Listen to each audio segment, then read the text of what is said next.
A burglary attempt at a Dallas apartment ended with a violent shootout. Before the gunfire, doorbell cameras captured one of the gunmen pretending to be a maintenance worker. When he thought no one was home, he and an accomplice tried to kick in the door. Then they found out quickly someone was inside with a gun ready to fight back. Fox 4's Amelia Jones is at Dallas Police Headquarters tonight with the latest on this shootout investigation. Amelia.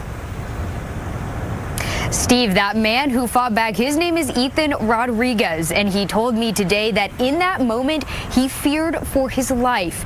He told us that he has no connection to the man who posed as that maintenance worker, and he believes that this was a crime of opportunity.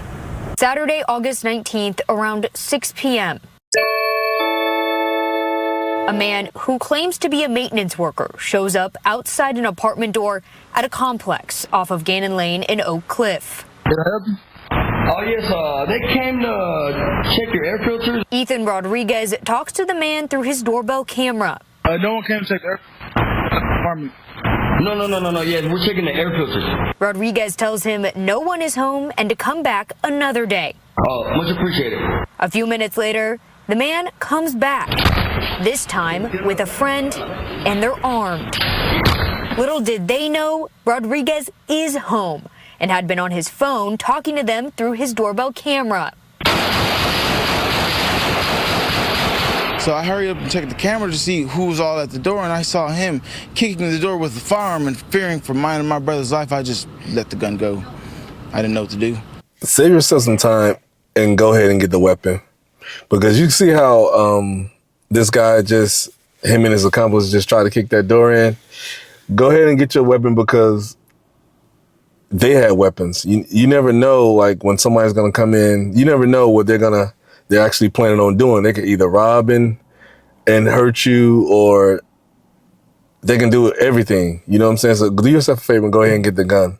I had a similar situation happen to me like that before. Not like somebody pretending to be somebody, but somebody broke into my house and they left something real crazy behind. So let me tell you about that story. We didn't have Ring cameras back then.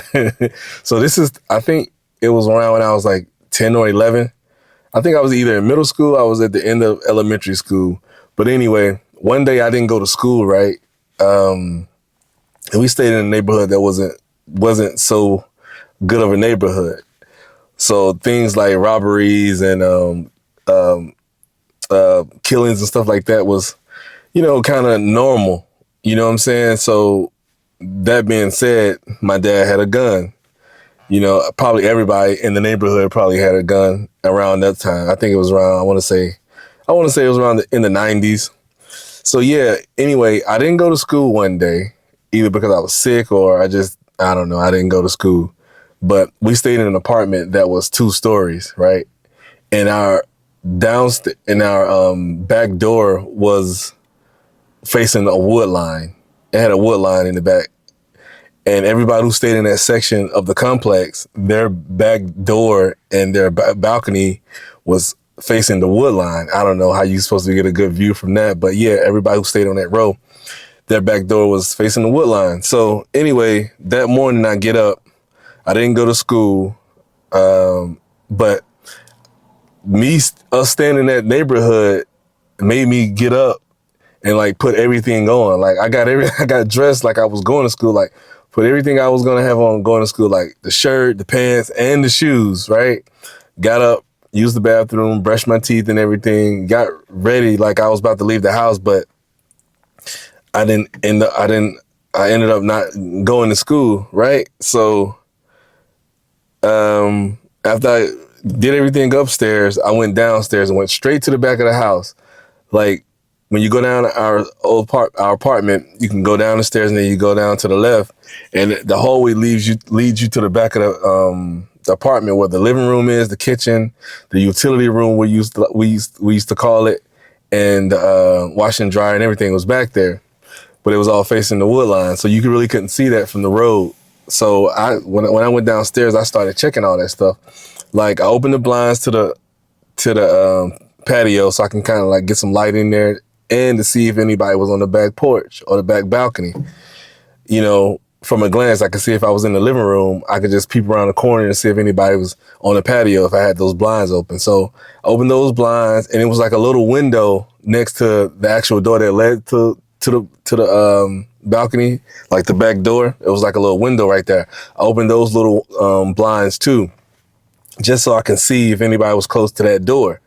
So anyway, I did all my checks, and I finally went back to the living room, you know, turn the TV on, open the blinds up so I could see if anybody was coming, you know, into the front door. So I did all that, you know, got relaxed and everything.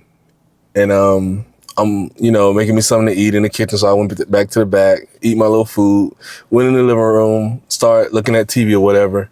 So to make a long story short, I end up going back upstairs. Uh-oh, who's this? I end up going back upstairs and, you know, to do something. I think I went to lay down because earlier I took it like, you know, I was laying on the couch, but you know how laying on the couch is, you really can't go to sleep. And I really didn't want to go. That's the thing about staying in neighborhoods that are deemed not safe, right? You know, you can't really get comfortable inside your own apartment.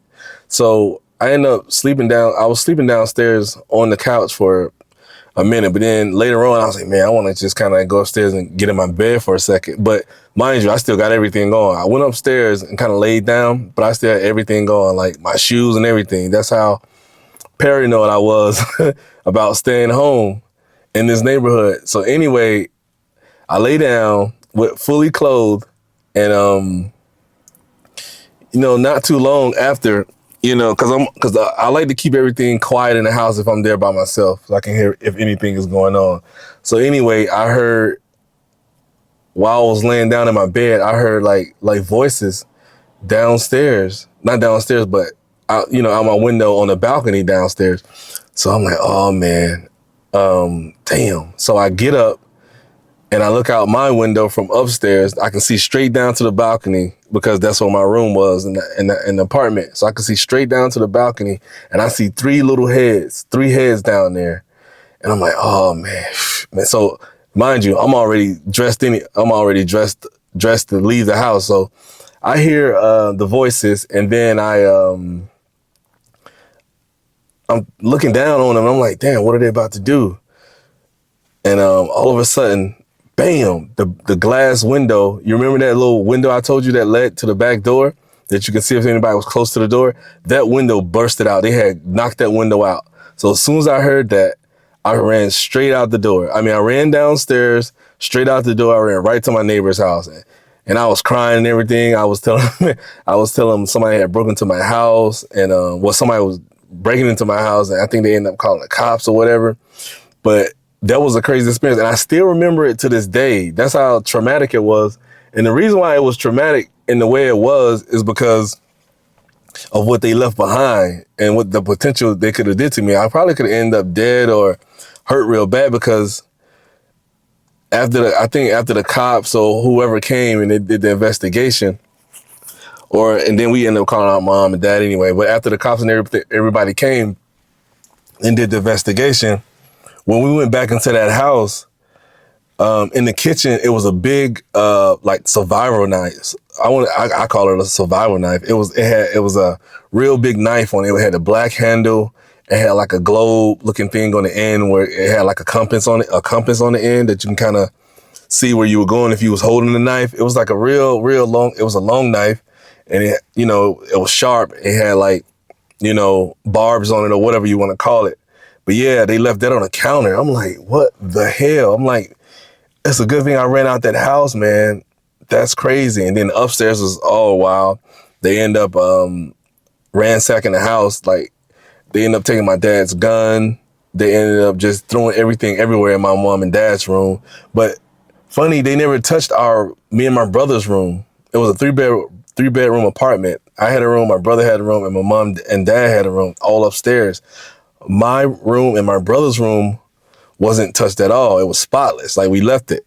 My mom and dad room, whole nother story. Like, the mattress was like thrown all over the floor. All the papers was out of the drawers. And obviously, like I said, they took my dad's gun. But yeah, I still remember it to this day. And that's the crazy thing. The crazy thing about it is, our supposedly friends in the neighborhood. our friends in the neighborhood was the ones that broke in our house. Like, I knew one of them, but I don't think I knew the other two. But yeah, it was 3 guys, and one of them was supposedly our friend. So ever since that day after that, I really kind of didn't mess with that person, the supposedly friend. I kind of like gave him the side eye. Like, I don't know if he apologized or what. I really can't remember. But yeah, that was a crazy incident right there. Like, they left that big knife behind. Supposedly friends. Yeah, it was crazy. So to wrap it all up, that video right here with this guy pretending to be a maintenance guy, the video's been out for a while. It happened like a while ago, but every time I see that video of that guy kicking the door with the gun in his hand, it just brings back when I was at home by myself. Like, man, what would have happened if they would have got in and did something with that knife? So today people have cameras and everything to help them, see who's actually at the front door. But like in this video, if that guy didn't have that gun and somehow they would have got through that door, and that's another thing, shout out to whoever built that door. That complex really has some good doors, because our complex, when I was growing up, telling you about my incident, the doors were real thin. Like, one kick from how those guys kicked that door, one kick from them would have knocked that door clean off the frame. So yeah, that door this guy had in the video, yeah, that was good thing he had that door frame and the camera. So yeah, and he had that gun. So yeah, if you're in a country that you can have a weapon and you stay in a not so good neighborhood, go ahead and do yourself a favor and go ahead and get that weapon, because you just never know what somebody's intentions are. If you come into somebody's house with a weapon trying to get in, you only have bad intentions. So yeah, guys, I just want to come on today and say that, yeah, save yourself the trouble and go ahead and get that weapon. Let me know in the comments, do you guys have any like crazy stories that, similar to this video or similar to my story where somebody actually did break in my house? Yeah, let me know in the comments.